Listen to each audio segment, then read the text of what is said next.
Su compañero.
Nel nome di Tata y de Yu y de Espíritu Santo. Amén. Señor sea con vos. Y con vos, Espíritu. Buen día, mi hermana. Vos, tú, cada uno, bonvinina nos encuentro, nos está celebrando. Ahorita insistí, nos está celebrando un encuentro, un topamento con Jesús.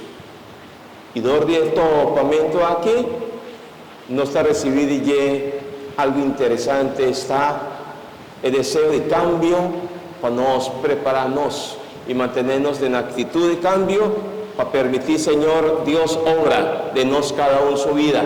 Ese no está ahí, ¿verdad?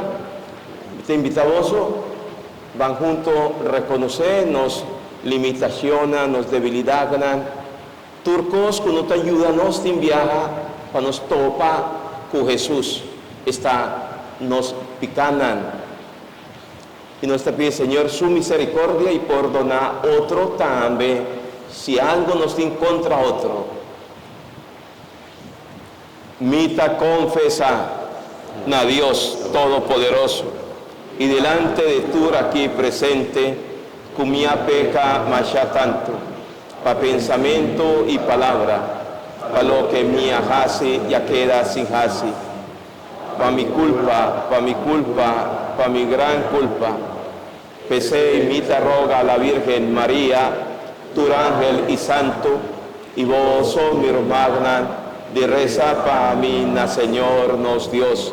Madre Dios Todopoderoso, por mostrarnos su misericordia, por donarnos picanan y llevarnos la vida eterna. Amén.